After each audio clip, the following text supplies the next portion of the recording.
Hey everyone, and welcome to Almost Cancelled. I'm Peter, that is Connor, and we are going to talk about Castlevania Season 2, Episode 1. It's called War Council. So, full spoilers for the episode as always. So, still about 25 minutes, still very short. It felt very short. When I finished it, I was like, oh, it's done, okay. Yeah, it felt less cut up though.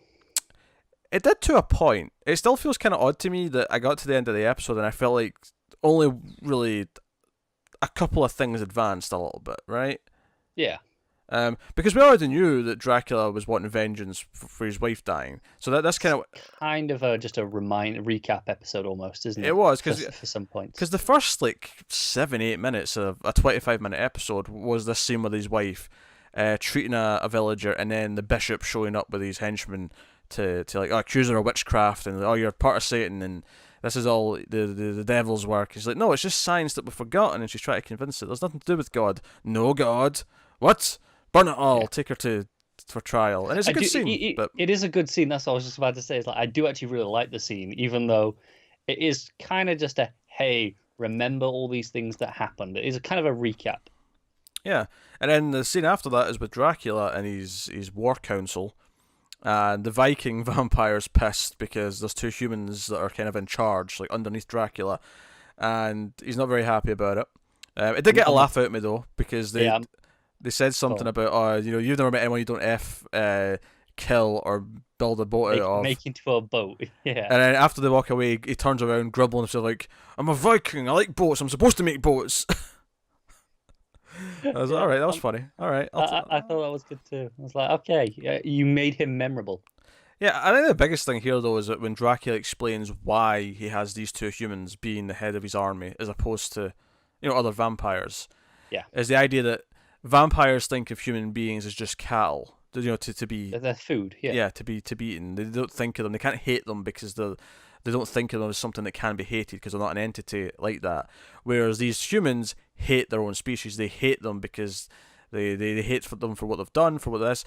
We get a sort of audio flashback for one of them, the Hector, where we hear the sounds of him burning his family alive in the house. yeah. So these are evil Yeah, dudes. yeah, these generals are some of the more interesting characters. Yeah, In that, okay, okay, the vampires, and I expect them to be evil and to just kill the humans. That's kind of what they do. Whereas these are no, these are two humans siding with the vampires, leading the army. I'm like, okay, that's interesting. Why? What is it about these two? yeah, yeah, absolutely. We get a brief catch up with Belmont and Sifa and Alucard. And Alucard just being like, no, I was going to use my given name. My mother hated Alucard, the reverse of Dracula, but I'm going to use that and I'm going to take him down to honor my mother because he's going to go, genocidal and kill everyone.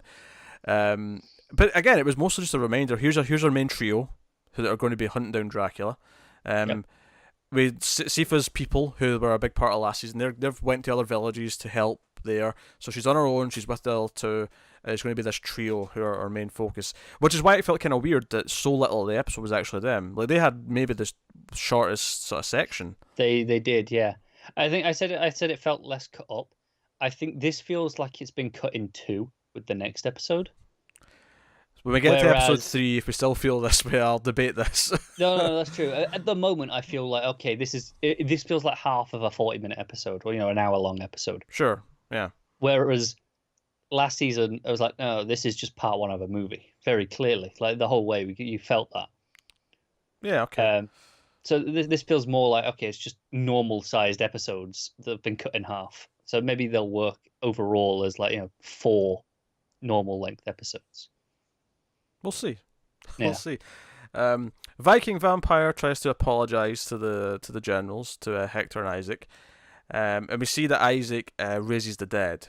He's raised animals back from the dead. He's raising human beings that have been killed as zombie warriors, essentially. I really like the animation on this. Animation was cool. Yeah, all the flesh kind of forming back together. What I did like about it is it's like, okay, this gives us an excuse to not just have vampires and gargoyles. This gives us an excuse to have enemies that are like maybe it's the zombie characters that you might fight in the games, because there's a lot of variety in the games. Like I don't necessarily know if we're going to get to mummies and werewolves and every other thing that's been in the games, but at least I was like, okay, this gives us some variety in some of the more humanoid type villains that Yeah. maybe you fight. So I thought that was a neat little trick there. And then Dracula moves his castle, As you do. and that's what we end on. We end in his castle landing in its new location, and some deer being frightened and running off. And the environments look great. That's my favorite part of the art is the environments. The human characters can be kind of simple for what they are. Yeah, I never have a problem with them, but they don't pop. Yeah. Yeah, whereas Dracula's castle, even the village, like there's one time when it first cuts to the village before the scene with Trevor and that. Is it where the crow's flying in? No, it's just a shot of like the top of a house, and it's just the leaves on top of the house, and it just looks really detailed. It looks really has a lot of depth to it. It's just really nice. I felt like, the shot where the crow's flying in over the village. Yeah. And just this shot that we're kind of panning over and seeing a bit of it. I'm like, okay, no, that looked great. Yeah. I think this is a pretty solid episode. It's not like, oh, this is amazing, because it is half of it's a recap, and it's like, okay, we're reminding you who everyone is and where everyone is. Yeah, it's setting up again how dangerous Dracula is when his wife's been carried off, saying, "No, please don't do this. This will make him revert back to evil. This will make him do something drastic, and you're all going to die because of what you do to me." She's not fighting for her own life; she's fighting for everyone else's life. Yeah. And that's an interesting conceit, which is cool. It's cool to give some depth to it without it just being don't let me die, and then Dracula's out for revenge. So I'm curious about that, but very much it's like 4 scenes pretty much the whole episode. Yeah. And there's definitely not like an arc where it starts and ends, and it's very much just part of an overall story. And that was a problem last season where all 4 were just one thing, and it was just cut into 4. So I'm curious to see if that is actually fixed to some extent in this season, or if I'm going to feel it this until the end. If this is going to be every episode. I agree. I hope it's fixed a bit. Like I said, I can deal with them being split up into essentially into 2. Mm-hmm. At which point I go, well, why not just make it 4? Big episodes, hour-long episode. Yeah. But I can kind of deal with that. If it is 8 and it's all feels the same as last season, that's a little more tedious when you're doing it over 8 episodes instead of 4. The one good thing about them being shorter is that we're actually having to juggle this with other Netflix shows right now. So at least this makes it easier to fit in here or there with shorter episodes. It does, yeah. We'll be back with the next one soonish, but I shall make no promises. It'll be as frequent as we can. This is one that could be quite soon because it's short, so we can fit it in, or it could be, well, it'll have to wait a couple of days because other stuff's on. Yeah. So I'm not sure.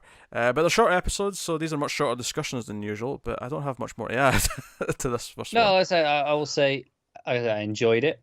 I like the characters, the new generals, the Viking. Yeah, and obviously, again, it was almost, again, reminding us just the interaction, what the relationship is between some of the other characters. Trevor and Sifa, when she's basically wanting a pep talk, like a hopeful pep talk, and Trevor just can't do it because he doesn't know how. He's just really doom and gloom. And she's like, oh, great. Yeah, that's my pep talk. That's all I'm getting from you. Oh, it has left me looking forward to the season as a whole, though. Yeah. So, it's a good start.